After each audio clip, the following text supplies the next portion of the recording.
right, welcome back to Long Island's #1 pro wrestling broadcast, Monte The Pharaoh, only seen here out of Indie Music TV. Abe, in the house. What's going on, brother? It's warm, It's warm in the studio. Yes, let's go. I'm ready to focus today. We're ready to focus. Last week we had Missy Beefcake, 9 o'clock, the return of Jimmy Farrow, but more importantly, we've got the iconic pro wrestling legend, Mr. Wild Bill Irwin. Bill, thank you for gracing us with your presence, sir. Well, you're welcome. All those fancy, nice names. I've never been called so many nice names. Usually I get called worse names than that. Well, you know what? Me too. And probably from my wife, and that's the worst part of it. So Yeah. she was just yelling at me in the house because on the weekend I was mopping the floors, and we have wood floors, and I guess I left a wet mop on the floor. I forgot to put it in a bucket, and it stained the floor, and I just caught holy hell for it. Yeah, it'll warp the floor, won't Yeah, whatever. You know, now you're piling on. Now she'll be watching. It's just say, even Bill Irwin thinks you're an idiot. it? Yeah. Well, So, Bill, yeah. you're still in Minnesota. We were talking, or Minneapolis. I'm sorry. You still enjoy Minneapolis. Yeah, I'm getting to the point where the weather is becoming more of a pain in the ass and then a good time. Although my son is a big snowmobiler and that kind of stuff, and when we moved home, he played hockey and all of that good stuff, and went to college, and now he's a big snowmobiler. And my wife and I are kind of like, well, what are we doing here? It's 30 below, for God. I don't get out. But, talk is cheap, and we just, we threaten to leave every winter, and we never do. We're leaving here. I promise you. I mean, don't you miss the beach and the weather and Yes, I do. I actually, seriously, the day we left Texas, I lived just north of Denton, Texas, which is just north of Fort Worth and Dallas. It was 117 degrees. Jeez. And, up here it'll get down to 50 below and stuff, but I still think, God, I'd love to go back to that 117 degrees. You know what? I think I have to agree with you. I'd rather go with the 150 below. What does 50 below feel like? Well, the trick where you take a glass of water and throw it in the air and it freezes? That's it. Wow. That's every day up here. No thanks. No thanks. Yeah. Oh, my God. Yeah, Bill. we had last year we had I don't know, what was it, 120 inches of snow in Duluth? We had a lot of snow last year. This year the snow level it's not real deep. The snowmobiling here is not such a big thing because there's not enough snow, but Well, what about snow blowing your driveway and stuff? What do you got? Some kind of giant tractor doing it? I mean, My driveway is 120 feet from the garage door to the road, and it's, I don't know, 20. It's a 2-lane blacktop, right? Right. 2 cars go down it, and we'd get a foot, 13, 14 inches of snow, and you're out there for a couple hours just back up and down, blowing the snow. And then by the time you get done, you got to almost start over because it's still snowing. But if you don't do it while it's snowing, it'll be too much. So, yeah. So what is it like? What's it like in your house? Like when it's about to snow and the snow's coming, you must be miserable. Like over here, when I know snow's coming, and I know what the morning's going to bring, and it's not near what you guys deal with, but I'm all pissed off that night. I'm all ready to be mad. Yeah, that's true. But, you have to kind of, it's coming. So what are you going to do? Just make sure the snowblower is working. That's the trick. Because if you go out there and it won't run, you're not going anywhere. And sometimes you're not going anywhere anyway. So, the plows, all the streets will get plowed. Like the city and the counties are pretty good at plowing the roads and keeping them plowed and sanding and putting salt down, that kind of stuff. Although it's still tricky to drive in, yeah, you'll be okay. But, you got to get out of your driveway and, when you get 6 or 8 inches, well, that's pretty good. But when it hits at 12 to 14 inches, then you're kind of really, your snowblower might take a great big bite on 6 inches, but on 14 inches, it takes a itty bitty little bite like that. So how many runs up and down do you got to take to get that much over all the time? It takes several hours of walking back and forth. So. You got to appease me on this one because now I have the opportunity. I'm assuming you saw the movie Fargo. I believe so, yeah. So it's like based on like a police force in Minnesota, and I guess they go over to yeah. Are the people really like that up there? Is it that way? It can be, yes. I mean, obviously, probably for movie, they take a little bit of what do you call liberals or a liberty, a little liberty on it. They take some liberty with the characters, but there's a certain amount, that are out there. They're pretty much characters just like that, yeah. Do they have like special? Is it true like they have special seal coats for the cars for Minnesota or Minneapolis to protect the car? Well, paint? yeah, you can get your car seal coated and underneath with it's a rust prohibitive stuff. As far as rust prohibiting over the paint, well, you can, but most of the rust prohibitive stuff is a dark color tar stuff, So you really, not the bodies of the cars. Usually if you're putting some type of rust inhibitor on it, you're blowing it up underneath them, up on the frame and up in the wheel wells and that kind of stuff.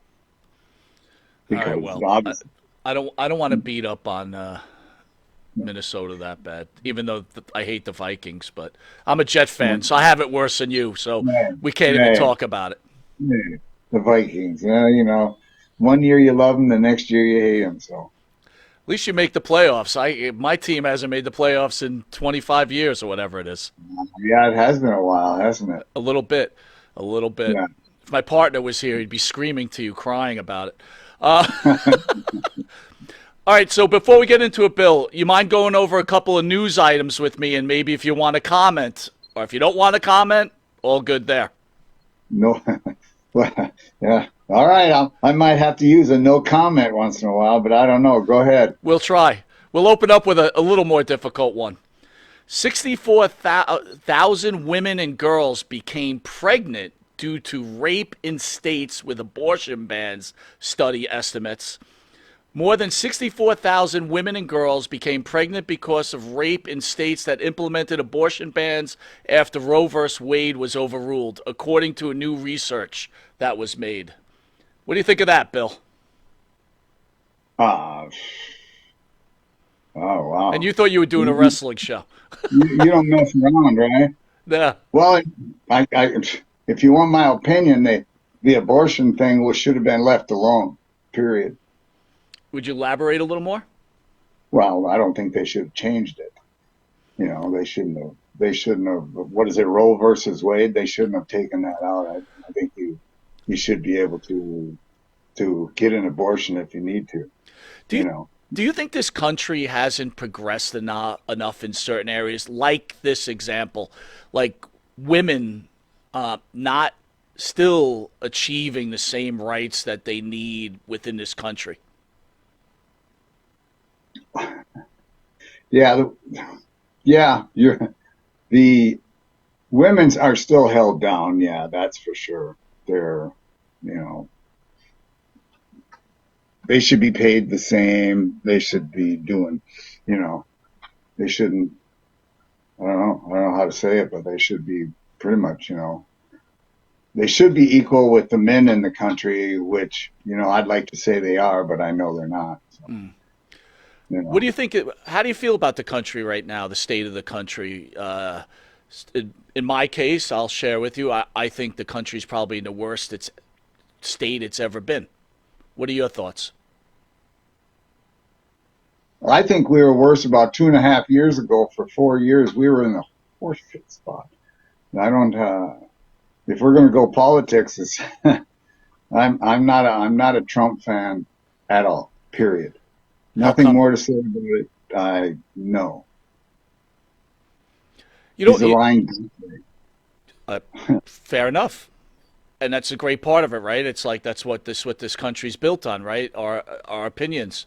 Yeah. The thing I have found, and it's not odd, but most of the wrestlers that I've spoken to are pretty hard right Republicans. So I'm glad to see there's someone on the left, and I'm not saying I'm on the right or the left, but I'm glad to see that there's another take on it, right? Well, let's put it this way. Everybody, all the people in government, they all have their issues. They all have their problems. They're all pretty much the same. But you get down to a situation like we have now, and he is not worthy of being put back into the presidency. He's a, you know, he's got so many crimes he's done. He can't keep up with them all. Anyway, I just think that putting him back in office would be wrong, simply because I think he would try to take over. I think he won't leave next time he's in. He'll try to stay. He will. And we'll be doing this again down the road in 4 or 5 years. Or he'll try to have set it up with the, having the Supreme Court swayed his way, since he's put 3 or 4 of them in there. He's hoping that they'll save his butt on some of this stuff. I'm quite sure he is. I don't know whether they will or not. Don't know. But Fair enough. All right, I next think news that, article. You ready? yeah, Nude, go. nude man nabbed by police after cannonball plunge into giant aquarium at a Bass Pro Shop in Alabama. A man crashed his car outside a Bass Pro Shop in Alabama, stripped down to his birthday suit, and plunged into a giant aquarium inside the store. The ordeal happened Thursday night in front of shocked shoppers in the town just outside Birmingham. Lead police officer Paul Irwin said. How do you like that one? What do you think about this? Does Alabama need to make some changes? Well, I would suggest they need bigger fish, because I don't think he'd jump in some of the pools we got up here full of fish. They're probably as big as he is or bigger. But I don't. What the hell? I'd have to say, what is he on? I mean, really. And Yeah. the police officer's name was Irwin. Yeah, I thought it would be fun, right? I don't know. I don't know of a Paul in my family lineage of Irwins. Is it spelled the same? Irwin? Yes, sir, it is.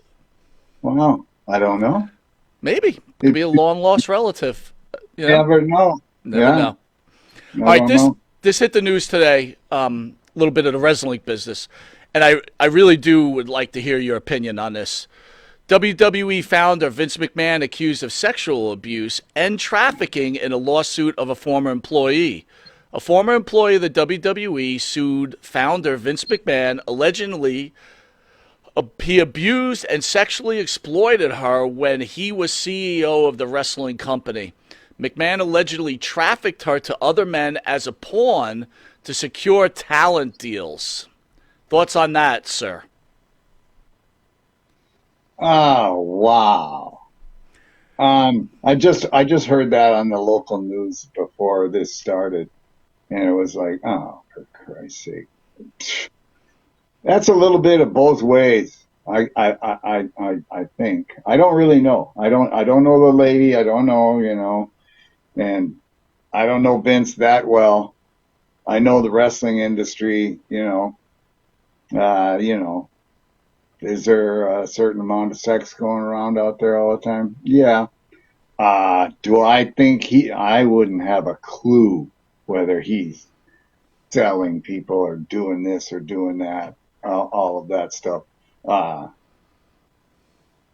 I don't know. I Well, haven't been there in 25 years, so I don't know anymore. In the old days, you had arena rats, that kind of thing, fans and that, but as far as, having someone that you're selling or giving them off to people, I don't know. And to me, it's like, geez, he's got well, enough money that why would what would be the point?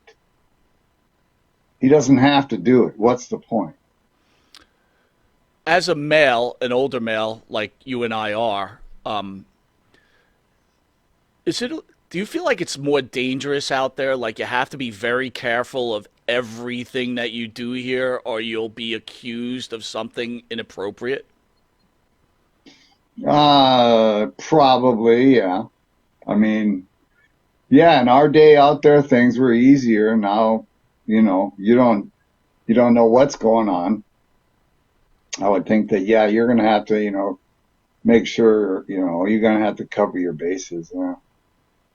You can't, you never really could do anything out there, that you'd had to worry about if you're raping women or something. Well, Well, you were no, going to get into I don't mean trouble. raping women. I mean like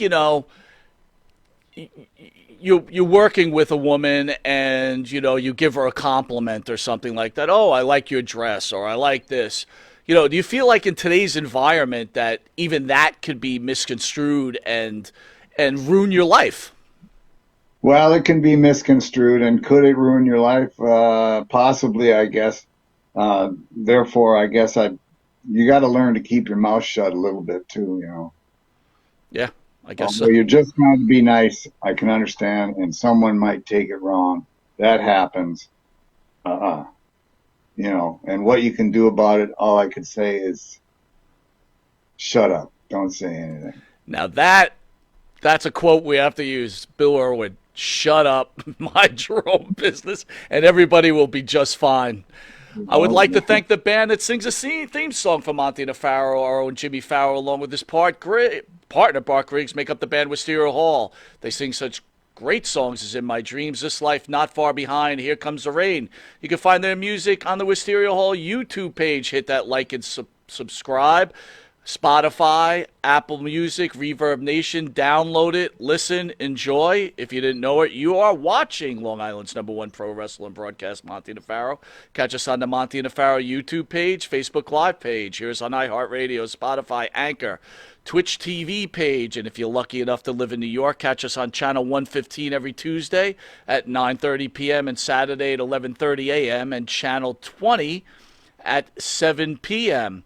And if that's not enough catching us, we're also on the Intuitive Network. That's IN2ITIVE. They've got drama, they've got comedy, they got music videos, and more importantly, they've got Monte The Pharaoh. We'll be right back, who I consider one of the all-time great icon, and this is a privilege for me, being an old WWE guy who was captivated by the world of WCCW, where I first saw the gentleman across the country wrestling, Wild Bill Irwin. We'll be right back.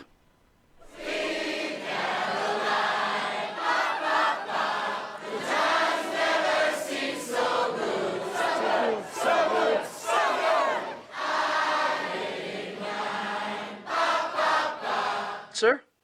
Manscaped? Uh-huh. Have you tried the new equipment that's been sent? I'm afraid because it says weed whacker. I'm scared. Maven, Manscaped, what are you thinking about Love it. Manscaped, dude? Love it. What do you use it for? Necessity. What don't I use it for? Put it this way. The only hair I have on my entire body is these eyebrows. Yeah. That you see. These Wow. caterpillars racing to the middle of my nose. That's it. That is it. That's all I have. And that's all I want. That's the So pick. Manscaped is a You- must. We were talking before the show. There's nothing worse than just hair. Yeah. Right? Hair on a woman, hair on a man, it's just bad. Absolutely. And it's the one thing that the older I get, it starts growing more in unwanted areas. Absolutely. I hate it. I'm going to ask you a question. Uh-oh. Just going to go out there. Oh, boy. Go for it. You're doing a deed. Yes. Again, I don't want you to have to admit this because we, as men, we try not to admit this. But if you're going to Oh, go I do know the deed where- on a I woman, know where would you he's rather going. have her be hairless or a little hair, racing stripe, or Racing stripe. full retro bush? Racing Well, stripe. retro bush is out. Yes, thank you. Retro bush is out. Yeah. I don't mind a small, well manicured landing strip. Every now and then, if it's completely, and I'm talking like baby's ass bald, then I start. Where is that pedophilia line?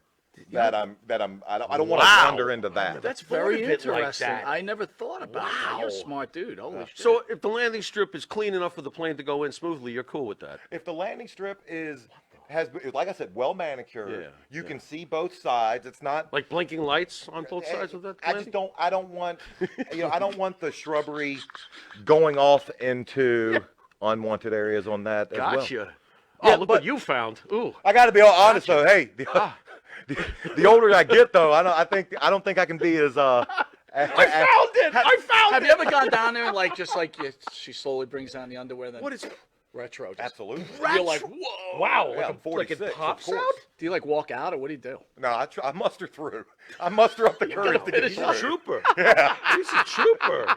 Gotta give him an A. Not all heroes wear capes. Yeah, There you no, go. I hear you. There you Listen, go.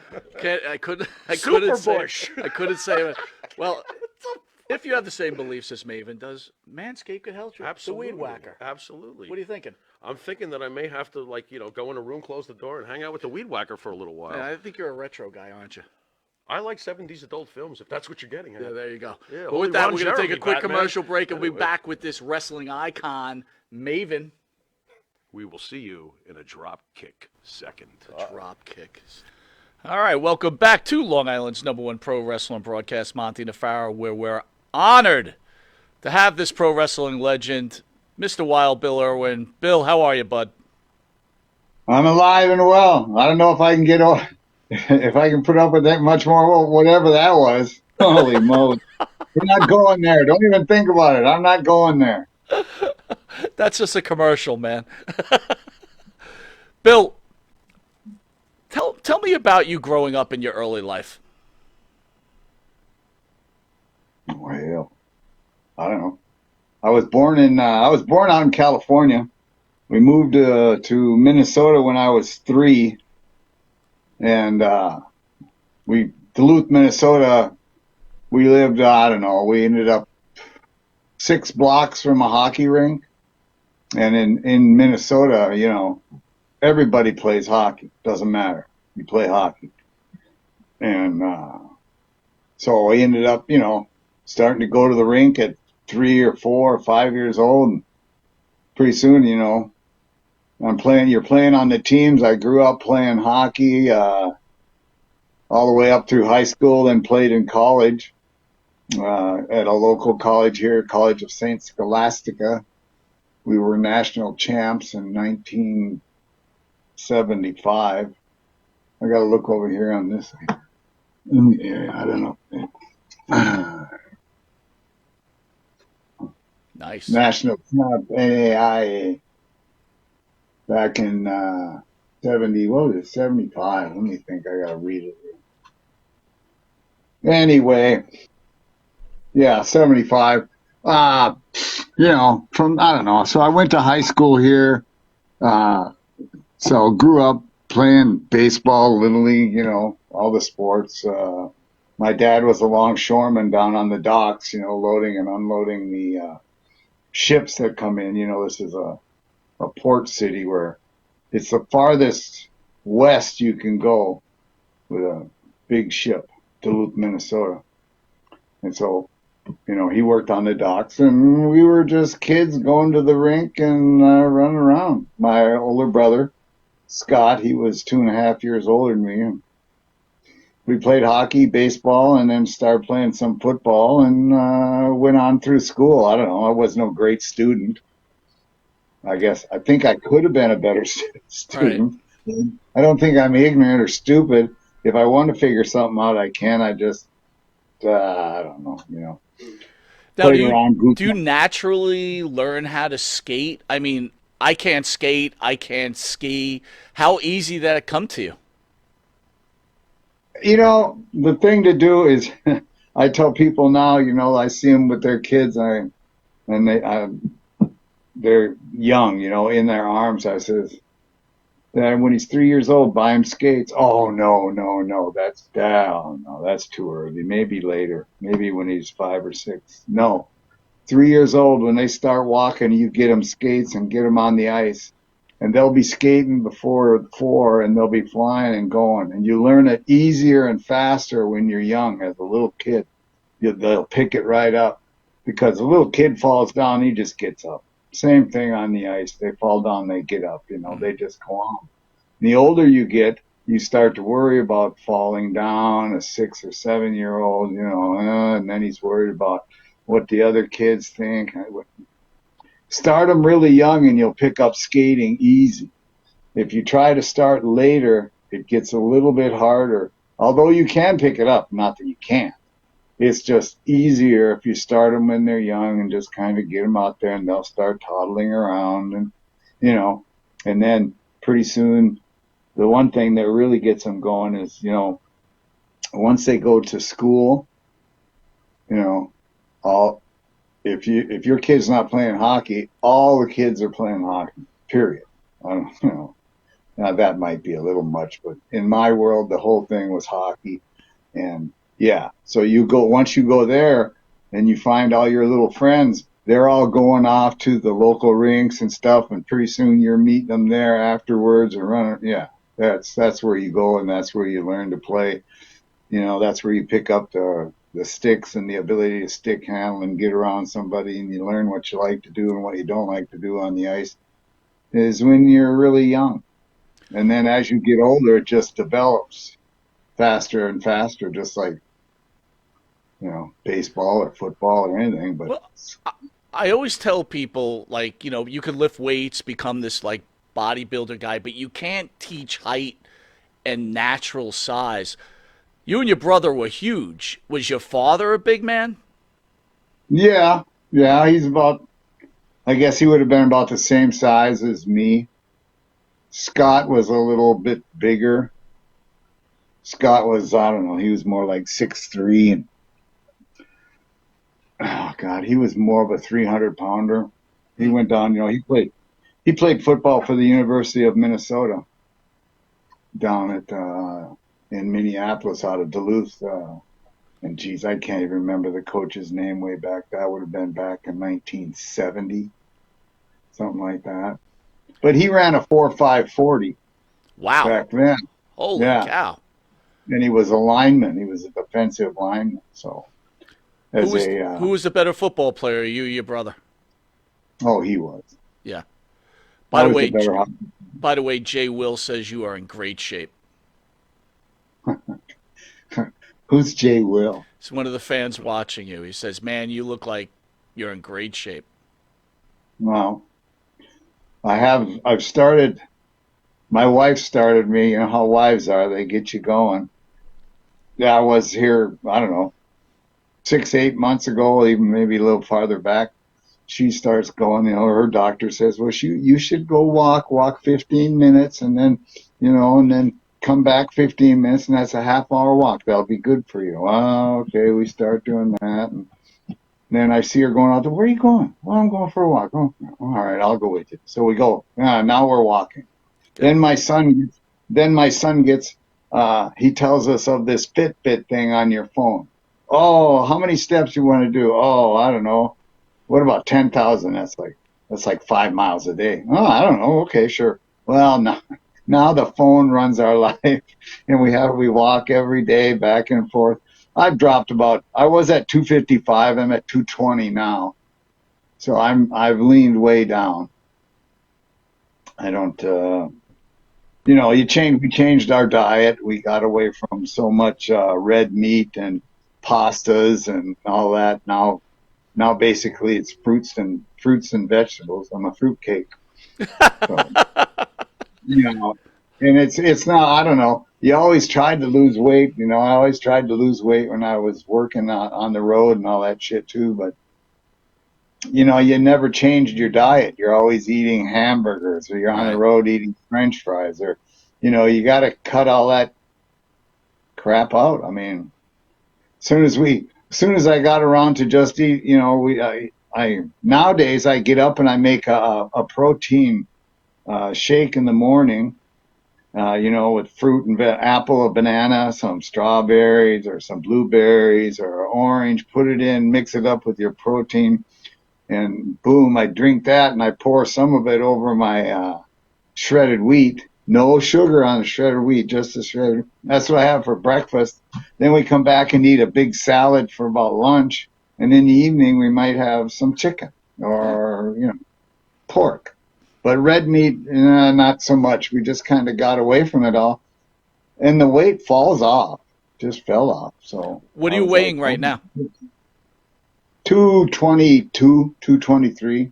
Not bad. 6'3", right? 223. Not too bad. No, leaned out. So, yeah. But when I wrestled all those years, I was at 250, 255. Yeah, yeah. So I had a little extra on me. Speaking of wrestling, what makes you become a pro wrestler? Hockey player, football player? What turns you into becoming a pro wrestler? My brother. No, brothers get you in more trouble than ever. Well, anyway, Scott was at the University of Minnesota, and you know, he started his first 2 years. His freshman year, he was a starter for the University of Minnesota, and then for 2 years he started, and then they changed coaches. The new coach, I don't know names, but he came in. He brought in, well, obviously he brought in his own talent, right? And Scott kind of got set to the side, and so basically in his senior year. He still liked football, but he was kind of disgruntled with it. And so I think he talked to, and Jim Brunzell went to the University of Minnesota. So did Vern Gagne. And somebody told him, well, maybe you should try, you know, wrestling. Go see if Vern Gagne is having a camp. Maybe you can become a wrestler. And Scott never wrestled. I mean, as an amateur, actually, quite frankly, there is no amateur wrestling up in northern Minnesota. It's in Wisconsin, but they get a little bit of amateur up here now. But anyway, point being, he went to that camp, and Ricky Steamboat, Cosgrove Viserys, you know who Cosgrove was, right? Yes, sir. Iron Sheik. Yep. He was running this camp for Vern. Ricky Steamboat, my brother Scott, Buck Zumhoff, Lord knows, and there were two other guys that came through. They both died relatively early in their careers from car wrecks. And so it was Ricky Steamboat and Scott and Buck Zumhoff. And they went through the camp. And then, you know, so he comes out. Now he gets to, Vern sends him off places. And now about that time, Scott's getting in. I'm finishing up skating at the up here in Duluth, my hockey. You know, I didn't make it all the way through college. I got about 2.5 years in, and coach didn't seem like to play me too much. But anyway, so one day I walked out off the ice, and that was it. But then Scott said, "Hey, well, get out of Duluth. Get out of Duluth. You got to get out of Duluth." You know, and so I said, well, he was down in Charlotte running with Ric Flair, Blackjack Mulligan, Crusher Blackwell, all the people that were down there at that time. And he says, come to Charlotte and just come and visit. Just get out of Duluth.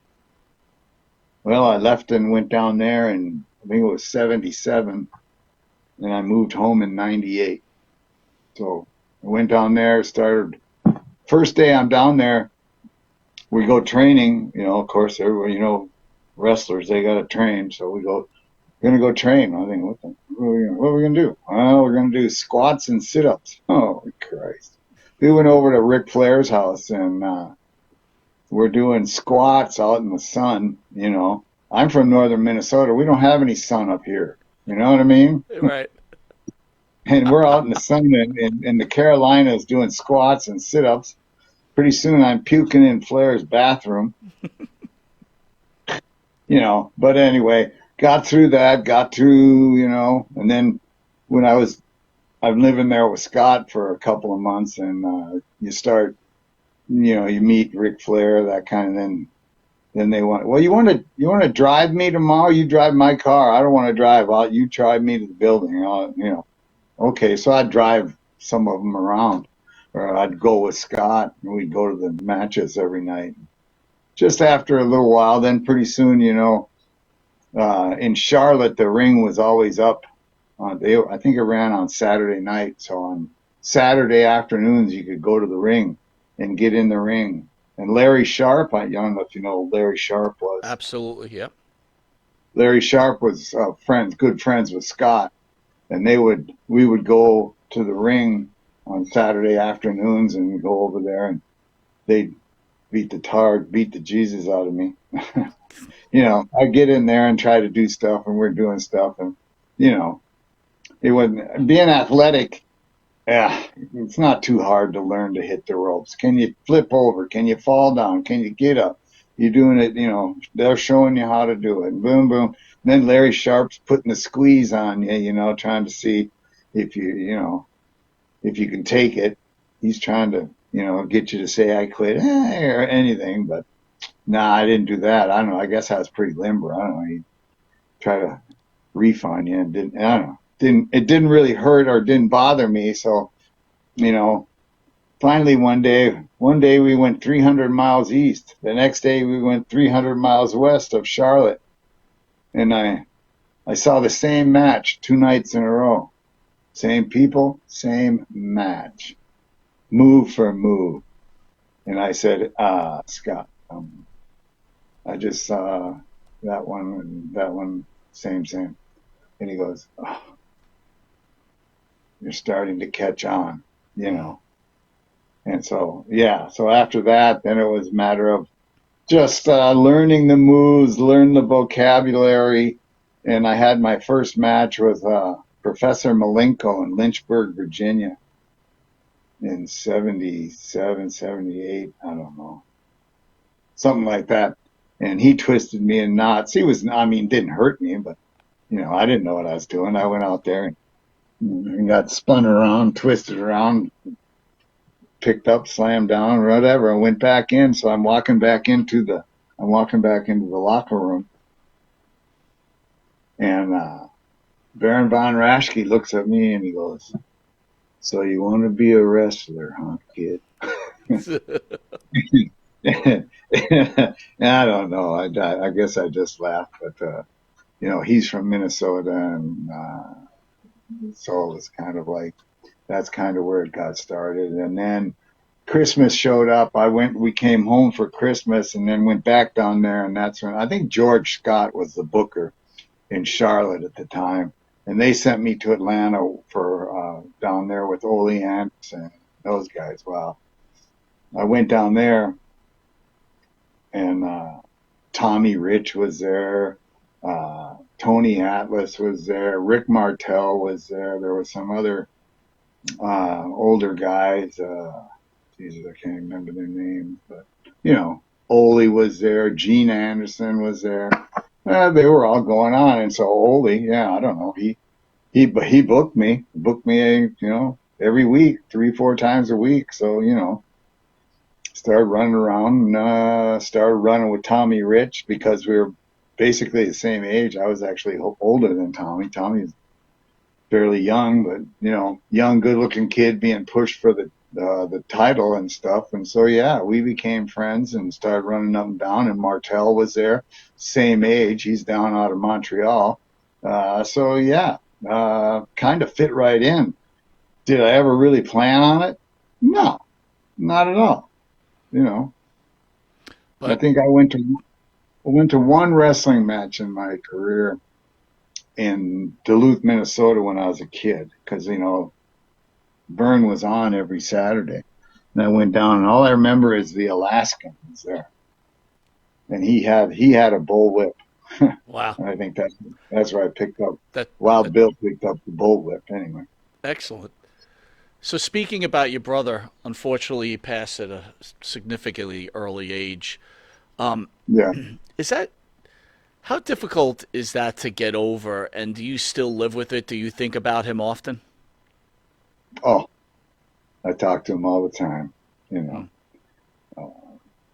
Yeah. Is it difficult? Yeah, it's difficult to get over. It's difficult to get through.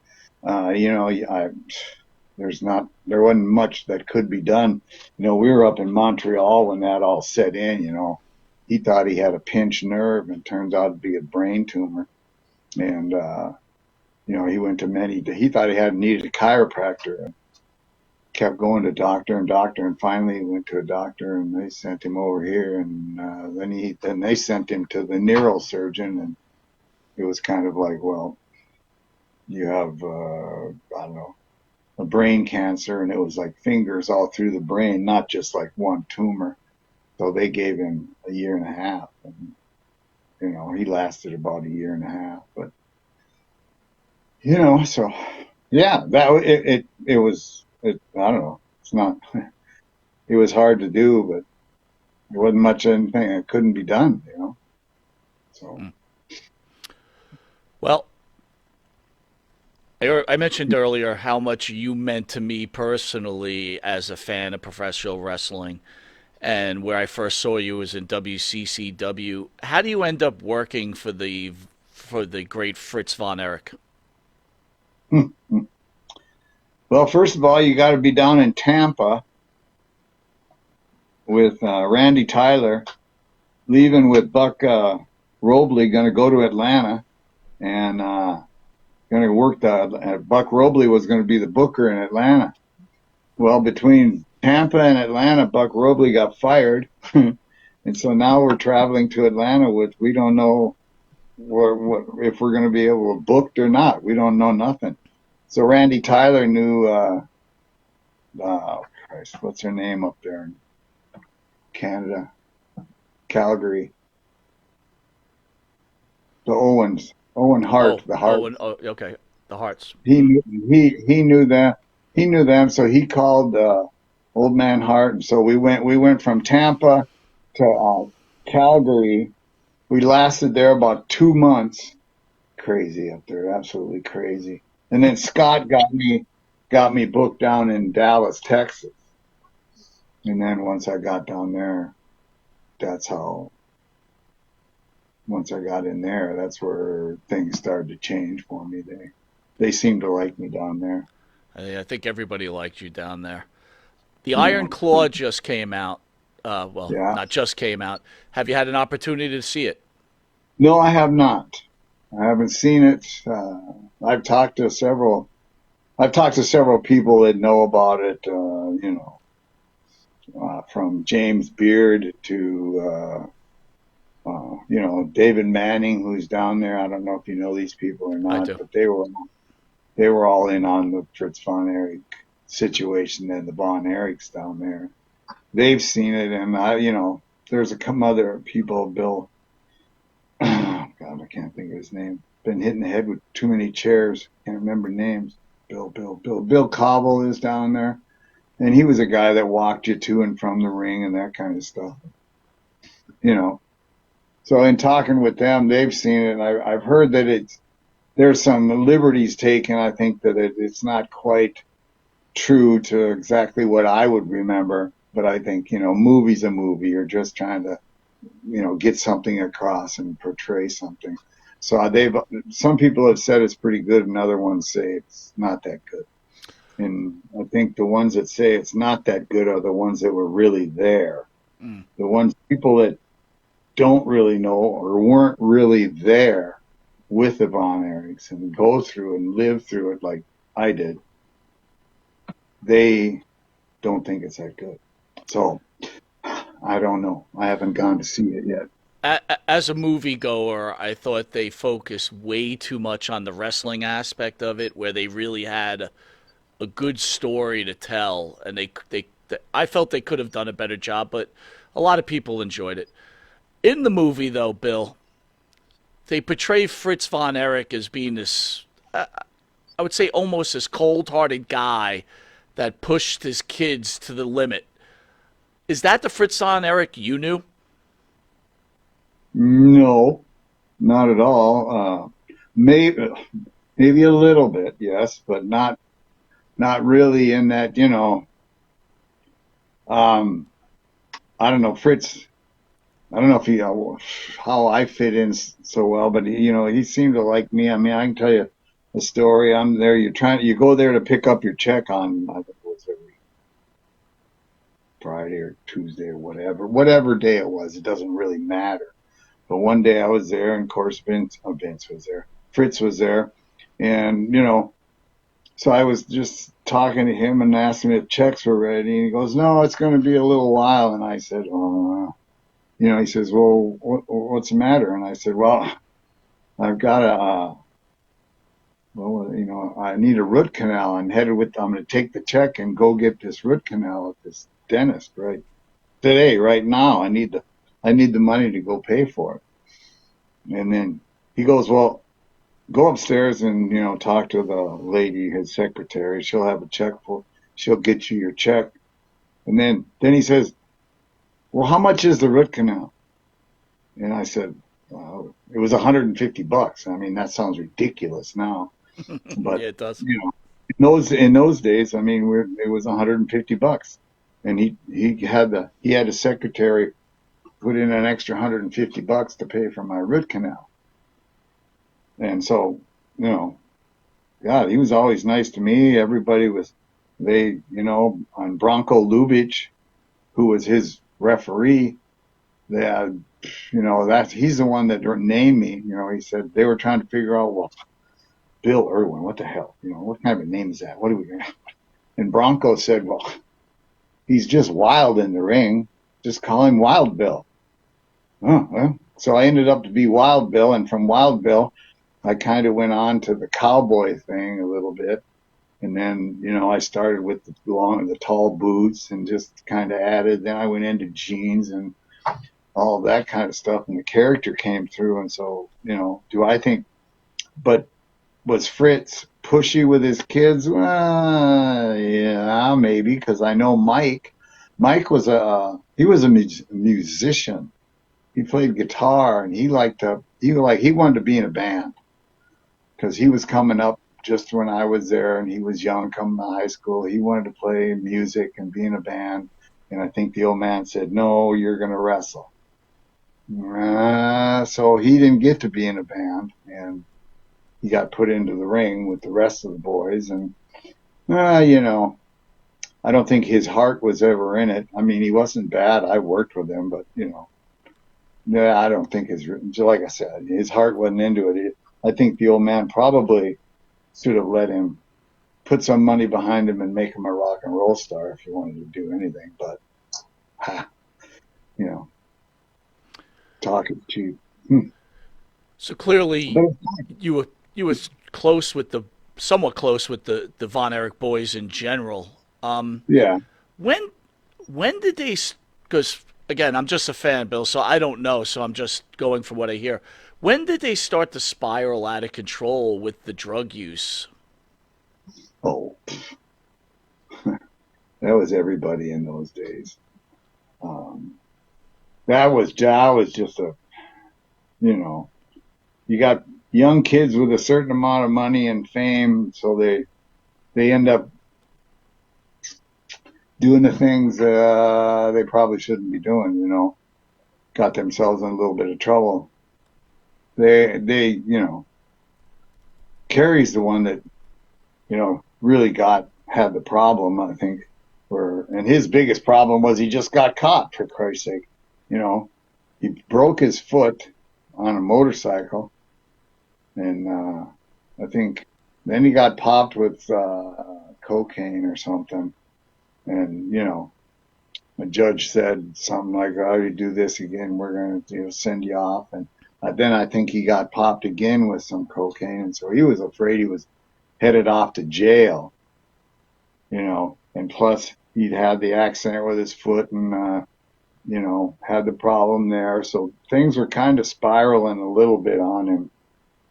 But do I think that they're any worse than any of the rest of us that were there? No. Some were a little more into some of the stuff. Some were into maybe just smoking weed. Maybe some got into a little bit more.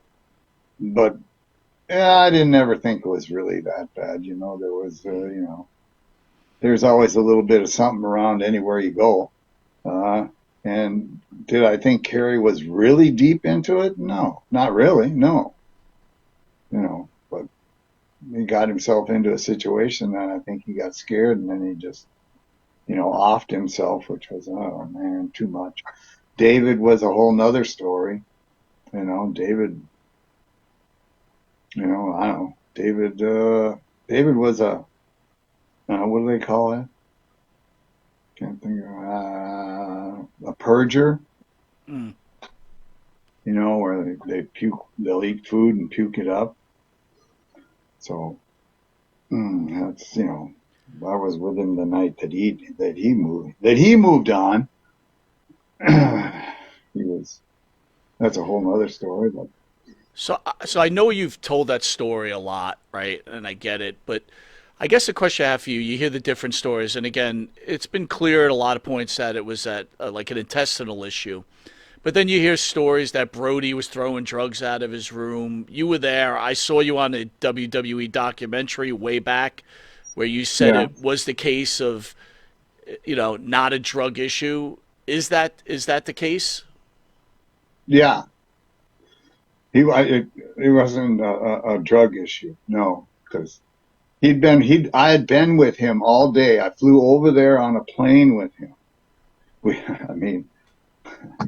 We sat in LA in a bar waiting. Yes, this is what everybody did when they went to Japan. You go to LA, you wait for the plane, but you're sitting in a bar with, then all the wrestlers that are going on the trip start showing up, and you guys are having a few beers, and then pretty soon it's get on the plane, and on the plane you have a few more beers, and then on the way to Japan they feed you relatively early, so then you eat a nice meal, then you'd fall asleep, and when you wake up you land, and then you get off the plane, and generally you'd go to like a meeting with the press.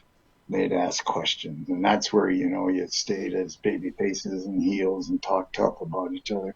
And then afterwards, you kind of got out of there, and then we went and ate some more. And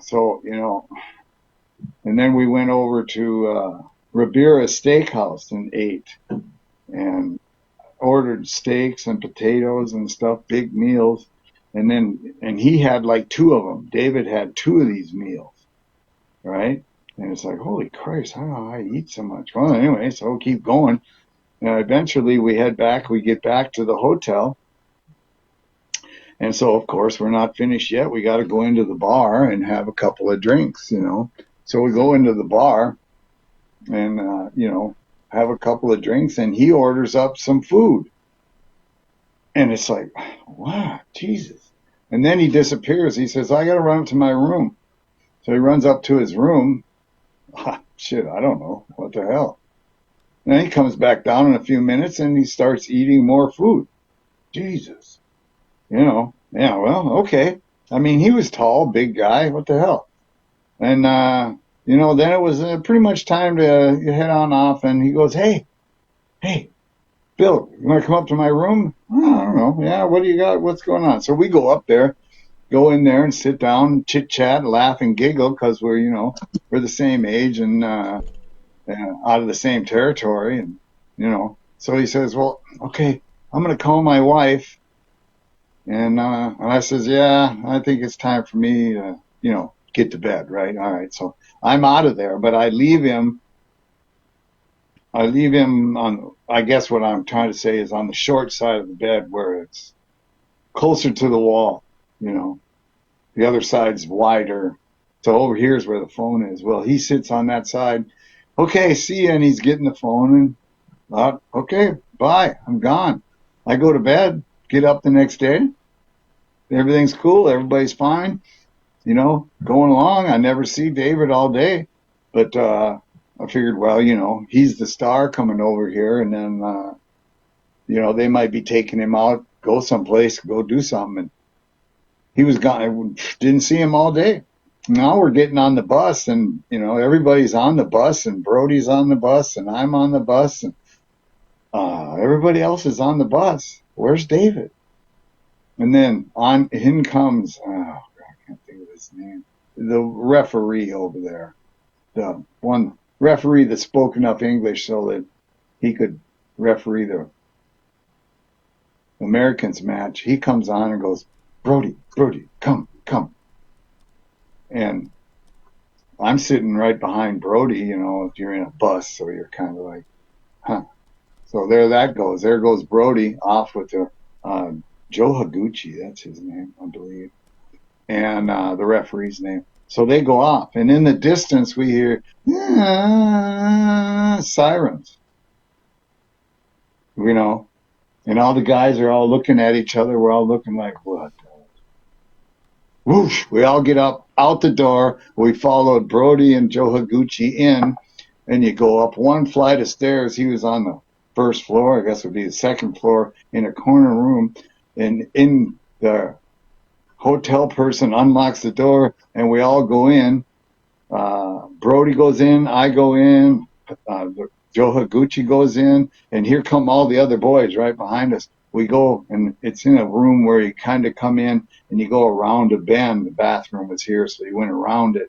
And when you came in, there's the bed. Well, there's David laid back on the bed. He's as blue as a pair of jeans, man. He's right where I left him when he was going to make the phone call, and he was blue. Oh God! So here in come you start. Now you're hearing the ambulances are arriving, and they come running up, and they come in, and they start working on him on the bed. Well, the bed's bouncing blue. They can't do anything. So Brody and I are standing. I'm at his head. Brody's at his feet. So they wanted him on the floor. So I grab David's hands or his wrists, and Brody's got his feet, and we slide him to the edge and, put him on the floor. And when his head drops back, I've got his head right here. His head drops back off the edge of the bed. Out of his mouth comes just like a bunch of food just right out of his mouth. And then the guy's wiping it away and trying to pump him and wiping it away. But he was gone. He was gone there. And they tried, but there was nothing. And do I think it was drug induced? No. Speaking of Brody, how upset were you when you heard about his murder in Puerto Rico? Yeah, that angered me to a certain extent, in that I just said I'll never go to Puerto Rico. I never necessarily wanted to anyway, but I just said no, I'll never go to Puerto So that just Rico. sealed the deal for you. No, sealed it. I'm not going to Puerto Rico. So to And I know. Go ahead. No, go ahead. What were you going to say?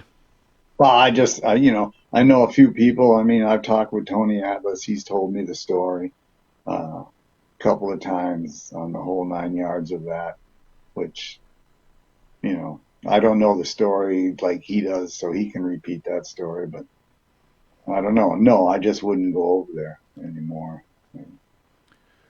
So to keep you on the timeline, David passes, you have that tribute show, Kerry beats Flair for the NWA title. Mm-hmm. As being part of that WCCW team, what did that mean to you guys, or what did it mean to you that this great championship was now in your territory, that you helped make iconic? Wow. At the time, you're not into making iconics. You're just a dumb kid at 20-some years old, running up and down the road, having a good time. And was it a big deal? Yeah, it was great, bad that David died, but Kerry got the belts. We had the biggest show. This was before Vince ever had WrestleMania, so this was one of the biggest I think it was the biggest show ever in the United States, continental United States, ever we had there.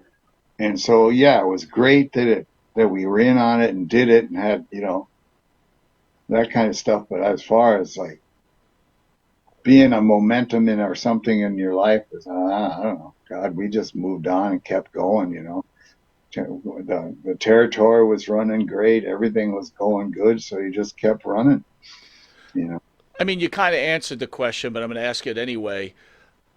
You mentioned about everybody was doing drugs and things like that. But, I know you're young, but you're also smart. You're a smart man. You understand that the organization that you're building right now is making major headways within the industry. And it's wrapped around the Von Erichs. Is there a point, are you like, guys, you're screwing this up for everybody? Well, you mean like on their actions and what they're doing, and seems Well, like that yeah, they're because it's built yeah around them, and you guys legitimately could have been the WWE. I do believe that. It just got yeah screwed up.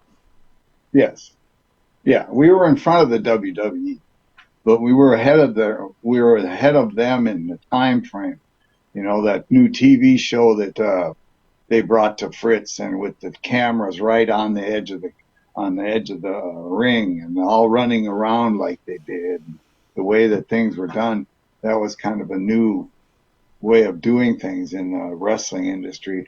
Yeah, we knew about it, and we knew we were doing it and making things were getting better, uh, you know, and changing the way things are done out there. But did it? Sometimes you kind of thought to yourself, they need to try and straighten up. But I don't know. When you're young, it's kind of hard to tell somebody else your own age you need to straighten up. But sometimes they would be somewhere in not very good shape, and you'd have to kind of take care of them. Literally in the ring or something. You just get out there and kind of work with them and do what you can with the match and get it over and get home safely, basically, right? But yeah, we knew it was going well, but again, we're not. I get it. I guess we're in a situation where, as far as I was concerned, I was really young to the business in that I didn't know the business much before I got into it. And suddenly I'm into it now.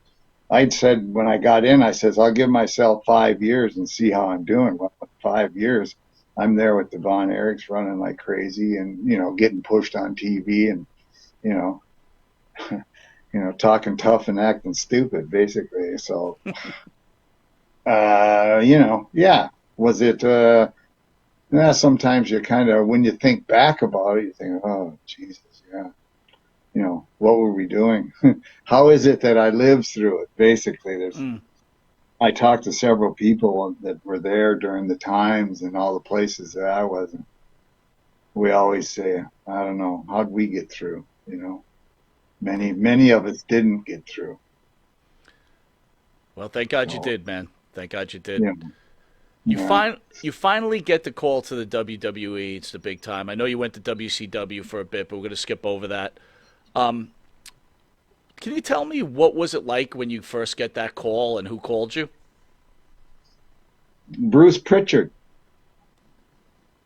Well, it's basically in that, things are ending when this is, what is it, 84? 84? No. I think a little later than that. Yeah, 90s. 95, 94 this is when my son was just born, so I remember that he was born in 95, and I'm trying to get a hold of Bruce Pritchard, who's obviously, what was he? He's up there with Vince, and he was, what was the name of that character right there? Brother Love. Brother Love. So Brother Love was big on TV, and I knew him from, being out on the roads and stuff. So I'd call him and, just seeing, you got any space? Could you use me? But he says, well, I don't know, And so finally one day he says, if, if you were brought up what would you want to do? Because Vince, he wouldn't want to keep Wild Bill. He'd want something different, And like I've said before, right off the tip of my tongue, I don't know why it hit me, but I said, well, you've had every other athletic endeavor coming in and being a professional wrestler, but you've never had a hockey player. Then he goes, a hockey player? I says, yeah, hockey player. And, and then from one question to the next, he goes, well, a hockey player, what's going to make you different from anybody else? I mean, you're a guy that played hockey. So what? I says, well, no. I says, if I can go skate, 3 20-minute periods with shin pads and all that attire on, I can definitely get in the ring and wrestle for 20 minutes, 30 minutes with it on. That's not going to be a problem. Oh, what do you mean? Oh, yeah, anyway, so basically I told him, I said, well, hey, I could get a pair of skates, take the blades off of them, take the skates to a shoe guy and have him put on the foam rubber soles that are on the wrestling boots. And then I said, stack them up and then have him taper them in so that when I'm standing on them, they'll look like skates. They are skates, but they're going to have the look of an ice skate blade. And I says, I can get gloves and I can wear the elbow pads and I can wear the pants and I could even wear shin pads. And I'll go out there and I can wrestle in that attire, go to the ring as, And he goes, hey. Then he says, okay, I'll call you next week. Well, he calls me back and he says, Vince liked it. He's going to call you the Goon. Okay. So I don't know. From there it was like, well, you need to get out here. You need to, I'll send you a ticket. Get out there. You go in. When you go in there, they measure you, for costumes or whatever. You go through all this stuff and, sit down, talk with Vince, blah blah blah. But anyway, basically we went and bought the skates, the gloves, the jerseys, the pants, the shin pads, all of it. And the hockey socks, garter belt, nut cup, everything to play hockey. Boom. And we did that. And then, I don't know, a couple weeks later, a week or so later, I went back out there and we went and did some vignettes, as they used to call them. And it was the Goon going to the hockey rink and skating. And we went and did some vignettes out there. And when we got to the rink, I thought, well, God, what am I going to do? I'm all alone. I'm going to be on a hockey rink. What am I going to do? Skate in circles, shoot the puck? Big deal, right? Well, it just so happens that there was 5 or 6 guys out there having a little pickup game on the rink. They must have rented the ice and right before us. And so I said, hey. I said, guys, come here. I explained what's going on. And I says, would you guys want to be out there on the ice with me and I'll trip you and slash you and do all these, run you into the boards and all that kind of crap. And, we'll get you some tickets or whatever to the shows. And they were in, that was it. They were in. So we did those vignettes and did all that stuff. And then off we went. And that's how the Goon got started. Great story. We did have T.L. Hopper in studio, though, and he did say that at that point, Vince was grabbing some of the major players like yourself, and he kind of was putting them in gimmicks and saddling them with gimmicks that he knew wasn't going to get over. But just you telling that story right now, it doesn't seem to be the case. What are your thoughts on that comment?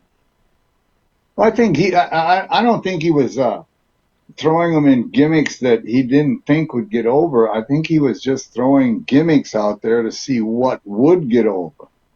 It's like throwing shit up against the wall, see what sticks. Now, it might have been at the end of kind of the gimmick time frame in that he was the toilet guy, the plumber, and kid out of Florida. God, we had Duke the Dumpster, right? The dumpster, yeah. Yeah, just these different characters. they brought him in. Now, the Goon character, in my opinion, and of course my opinion means nuts, when it got there, I think the fans liked it. They kind of enjoyed it. But the booker, what was his name? Jim Ross? Yeah, Jim Ross. Jim Ross didn't know what to do with it. Maybe he didn't like it. I don't know. Maybe it wasn't his idea. He thought it was stupid. I don't know. But he just never really kind of did too much with it. I was always just come and do TV, but you know, and quite frankly, I can remember, I think when I was there, the Stanley Cup was starting. And here you've got this Goon hockey player, and you're not having him talking about the Stanley Cup or saying, I'm going to be there. Or, you know what I mean? Right. Mixing it up, maybe having somebody come with a other team's jersey, you know, whatever. You could have done, I think, a lot of things, but I don't think Jim Ross saw it that way. And so it just kind of faded away is what it did. But, you know, I was there for what, 7, 8 months? God, maybe 9 months. But people, they still remember the Goon, and, you know, they still love the Goon and all that. That's people right. come and autographs and, oh, God, you know, yeah. And like, I don't know why this didn't get over more than it did, you know. But there you go. Well, I got to tell you again, I want to thank you for joining us. So right before we head out, whether you know this or not, Bill, you're also part of an iconic moment in podcasting. I'm going to play a video for you, and if you would appease the fans out there, they would like to know what you were thinking after this question's asked to you. We're going to play that video, and if you could answer.